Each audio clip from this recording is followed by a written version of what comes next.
வணக்கம் நண்பர்களே, முக்கியமான 2 டாபிக்ஸை இந்த பதிவில் பார்க்க போகிறோம். முதல் டாபிக், இந்திய வானிலை ஆய்வு மையத்துடைய தலைமை இயக்குனர் இருக்கார் பார்த்தீங்களா, மிருத்யுஞ்சய மொகபத்ரா, அதான் அவருடைய பேர். அவரை பாராட்டி இப்போ அமெரிக்கா விருது கொடுத்துருக்காங்க. அமெரிக்க விருது கிடைச்சிருக்குங்க நம்ம இந்திய வானிலை ஆய்வு மையத்துடைய தலைமை இயக்குனருக்கு. என்ன காரணம், எதுக்காக விருது தெரியுமா? இந்திய பெருங்கடல் பிராந்தியத்தில் சிறந்த முறையில் புயல் முன்னறிவிப்புகளை மேற்கொண்டதாக பாராட்டு. சைக்ளோன்லாம் வருதுல்ல, அதை முன்கூட்டியே ப்ரிடிக்ட் பண்ணி துல்லியமாக அலர்ட் பண்ணதுக்காக இந்த அவார்டு. இப்போ இது தமிழ்நாடு பாலிடிக்ஸில் பேசு பொருளாக மாறி இருக்கு. பாஜக சொல்கிறாங்க, ஏதாவது மழை வெள்ளம் தேங்கிருச்சு, புயல் வெள்ளம் வெள்ள பாதிப்பு தமிழகத்தில் ஏற்பட்டுருச்சு அப்படின்னா உடனே திமுக கவர்மெண்ட் இந்திய வானிலை ஆய்வு மையத்தின் மீது பழிய தூக்கி போட்டுறாங்க.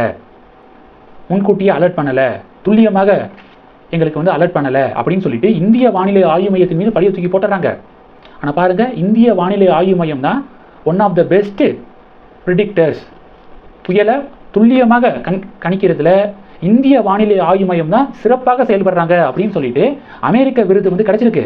ஆனால் திமுக அரசாங்கம் அவங்களுடைய நிர்வாக தோல்வியை மறைக்கிறதுக்காக இந்திய வானிலை ஆய்வு மையத்தின் மீது பழிய தூக்கி தொடர்ந்து போட்டுக்கிட்டே இருக்காங்க. இப்போ பாருங்க, எது உண்மைன்னு தெரிஞ்சு போச்சு அப்படின்னு பாஜக ஷேர் பண்ண இந்த செய்தியை ஷேர் பண்ண இப்போ திமுக பாஜக இடையே பெரிய டிபேட்டு. இது டாபிக் 1. ரெண்டாவது டாபிக், மதுரையில் வர இருந்த அந்த டங்ஸ்டன் சுரங்கம் இருக்குல்ல, அதை பெர்மனண்டாக ரத்து பண்ணுறோம் அப்படின்னு சொல்லிட்டு மத்திய அரசாங்கம் அறிவிச்சாங்க நேற்று. சாதாரண விஷயம் கிடையாதுங்க மத்திய அரசாங்கத்தோட. ஏன்னா டங்ஸ்டன் அப்படிங்கிறதெல்லாம் மிக முக்கியமான ஒரு வளம். வெளிநாட்டை நம்பி இருக்கும். இப்போ வெளிநாட்டிலிருந்து இறக்குமதி செஞ்சுக்கிருக்கோம் டங்ஸ்டன் தேவைக்கு. இந்தியாவிலே கிடைக்குது அப்படின்னா டெஃபினட்டாக அதை எடுக்க தான் பார்ப்பாங்க. ஆனால் மக்களுடைய உணர்வுக்கு மதிப்பளித்து சென்ட்ரல் கவர்மெண்ட் அதை நாங்கள் ரத்து பண்ணுறோம் அப்படின்னு பிரைம் மினிஸ்டர் மோடி அவர்களுடைய உத்தரவின் பேரில் மத்திய அரசாங்கம் அறிவிச்சிருக்காங்க. இதுக்கு முக்கிய காரணமாக இருந்தது அண்ணாமலை. ஏன்னா அண்ணாமலை தான் கொண்டு போய் சேர்த்திருக்காரு. மக்களுடைய உணர்வுகளை கொண்டு போய் சென்ட்ரல் கவர்மெண்ட் கிட்ட சேர்த்தது அண்ணாமலை தான்.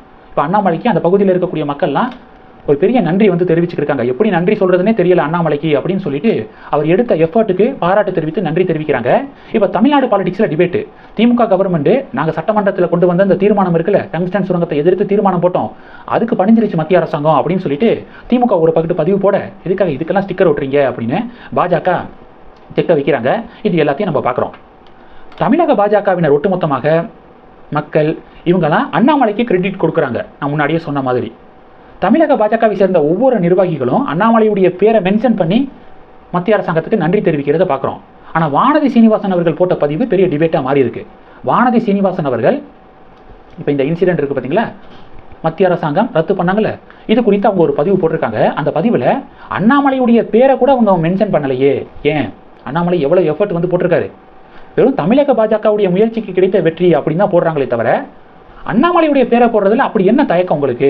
இப்படி தான் ஒரு 3 நாள் 4 நாளைக்கு முன்னாடி தமிழக பாஜகவுடைய மாவட்ட தலைவர்கள் லிஸ்ட் வெளிவந்துச்சு. புதிய மாவட்ட தலைவர்கள் லிஸ்ட் வெளிவந்துச்சு. அதில் அண்ணாமலையுடைய பேரை அதிலையும் புறக்கணிச்சிங்க. இப்போ அண்ணாமலை எவ்வளோ எஃபர்ட் போட்டிருக்காரு. போராட்ட களத்துக்கே நேரடியாக போய் அண்ணாமலை அந்த மக்கள்கிட்ட பேசினது, விவசாயிகளை டெல்லிக்கு கூட்டிகிட்டு போனது, இது எல்லாத்துக்கும் முன்பாகவே அண்ணாமலை மட்டும் தனிப்பட்ட முறையில் டெல்லிக்கு போய் சுரங்க அமைச்சரை சந்தித்து இந்த திட்டத்தை கைவிடுங்க அப்படின்னு சொன்னது, இது எல்லாம் இருக்குது. அப்போ ஏன் அண்ணாமலையுடைய பேரை புறக்கணிச்சிங்க அப்படின்னு சொல்லிட்டு வானதி சீனிவாசன் அவர்களை டேக் பண்ணி நிறைய பேர் கேள்விகள் எழுப்புறாங்க.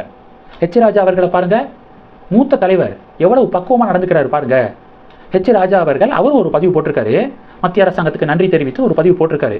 அதில் ஃபர்ஸ்ட் பிரைம் மினிஸ்டர் மோடி அவர்கள், அமித்ஷா அவர்கள், ஜே.பி. நட்டா அவர்களுக்கு நன்றி தெரிவித்து அடுத்து தமிழக பாஜக மாநில தலைவர் அண்ணாமலைக்கு நன்றி தெரிவிச்சிருக்காரு, பாராட்டு தெரிவித்து நன்றி தெரிவிச்சிருக்காரு. அதில் சொல்றாரு, மதுரை மாவட்ட அரிட்டாப்பட்டிக்கே நேரடியாக போய் மக்களை சந்தித்து மக்களுக்கு நம்பிக்கை கொடுத்து பெரும் முயற்சி மேற்கொண்ட அண்ணாமலையை நான் வாழ்த்துறேன், பாராட்டுறேன் அப்படின்னு ஹெச் ராஜா அவர்கள் பதிவு போட்டிருக்காரு. தமிழிசை சவுந்தரராஜன் அவர்கள் அவங்க அண்ணாமலையுடைய பேரை குறிப்பிட்டு பாராட்டியிருக்காங்க, நன்றி தெரிவிச்சிருக்காங்க சென்ட்ரல் கவர்மெண்ட்டுக்கு.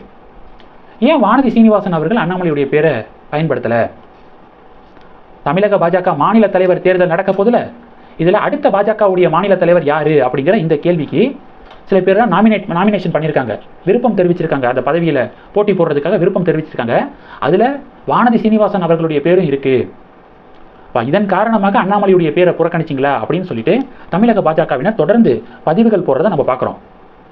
இப்போ ஸ்டாலின் அவர்கள் அண்ணாமலையுடைய பேரை புறக்கணிக்கிறாரு அப்படின்னா ஆச்சரியம் கிடையாது.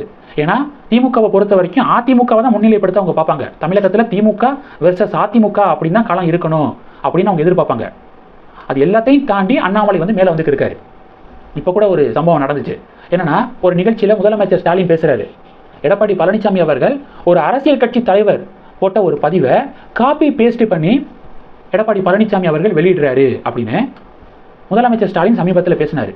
அது யாருடைய அறிக்கை தெரியுமா? அண்ணாமலையுடைய அறிக்கையை தான் எடப்பாடி பழனிசாமி அவர்கள் காப்பி பேஸ்ட் பண்ணி அவர் வெளியிட்டிருக்காரு அப்படின்னு சமீபத்தில் ஒரு இஷ்யூ வந்துச்சு. ஜெகபர் அலி அப்படிங்கிற ஒரு சமூக ஆர்வலர் படுகொலை செய்யப்பட்டார் பார்த்தீங்களா? இதனை கண்டித்து அண்ணாமலை ஒரு அறிக்கை வெளியிட்டாரு. கொஞ்ச நேரத்துக்கு பிறகு எடப்பாடி பழனிசாமி அவர்கள் இந்த விவகாரத்தில் ஒரு அறிக்கை வெளியிட்டாரு. பாஜகவினர் சொன்னாங்க, அண்ணாமலையுடைய அறிக்கையை அப்படியே காப்பி பேஸ்ட் பண்ணி இபிஎஸ் வெளியிட்டிருக்காரு பாருங்க அப்படின்னு பாஜக விமர்சனம் பண்ணியிருந்தாங்க. இதை முதலமைச்சர் குறிப்பிடுறாரு, ஒரு கட்சி தலைவருடைய அறிக்கையை அப்படியே காப்பி பேஸ்ட் பண்ணி இபிஎஸ் வெளியிட்டிருக்காரு பாருங்க அப்படின்னு ஸ்டாலின் பேசுறாரு. ஏன் ஒரு கட்சி தலைவருடைய அறிக்கையை அப்படின்னு பயன்படுத்துறாரு? அண்ணாமலையுடைய அறிக்கைன்னு சொல்லலாம்ல ஸ்டாலின். அப்படி சொல்ல மாட்டாங்க. அதிமுகவை பற்றி தான் திமுக பேசுவாங்களே தவிர தேசிய கட்சிகளை குறிப்பிட்டு பேச மாட்டாங்க. குறிப்பாக பாஜகவை குறிப்பிட்டு பாஜகவுடைய தலைவருடைய பேரெல்லாம் சுட்டிக்காட்டி குறிப்பிட மாட்டாங்க. அதுதான் நடக்குது. சரி, திமுக அப்படி பண்ணுறாங்க அப்படின்னா அது பாலிடிக்ஸு. பாஜகவில் இருக்கக்கூடிய முக்கியமான தலைவர்களே அண்ணாமலையுடைய பேரை புறக்கணிச்சா அப்புறம் தமிழக பாஜக எப்படி வளரும்? அண்ணாமலை தான் இன்றைக்கி தமிழக பாஜகவுடைய ஒரு முக்கியமான ஒரு நாயகனாக இருக்கார். ஒரு பெரிய எஃபர்ட் போட்டு இப்படிப்பட்ட ஒரு வெற்றியை வாங்கி கொடுத்துருக்காரு. அப்போ அண்ணாமலையுடைய பேரை பயன்படுத்தினா தானே பாஜகவுக்கு அது கெத்தாக இருக்கும், பாஜகவுக்கு இன்னும் பாஜகவுடைய குரோத்துக்கு அது காரணமாக இருக்கும், வளர்ச்சிக்கு. அண்ணாமலையுடைய பேரெல்லாம் புறக்கணிச்சா எப்படி பிஜேபி வளரும் அப்படிங்கிறத நிறைய பேருடைய கருத்தாக இருக்குது. இந்த 2 டாபிக்ஸை பற்றி உங்களுடைய பார்வைகளை மறக்காமல் கமெண்ட் பண்ணுங்கள். நம்ம சேனலுக்கு சப்போர்ட் பண்ணணும் அப்படின்னு ஆசைப்பட்டீங்கன்னா நான் பேசக்கூடிய வீடியோக்கு கீழே நன்றி அப்படிங்கிற ஆப்ஷன் இருக்குது. அதை கிளிக் பண்ணி உங்களால் முடிந்த தொகையை சேனல் வளர்ச்சிக்காக கொடுத்து உதவி செய்யலாம். இல்லை ஜாயின் பட்டனை கிளிக் பண்ணி நம்ம சேனலுக்கு மெம்பராக ஆகலாம். நன்றி. ஜெய் ஹிந்த்.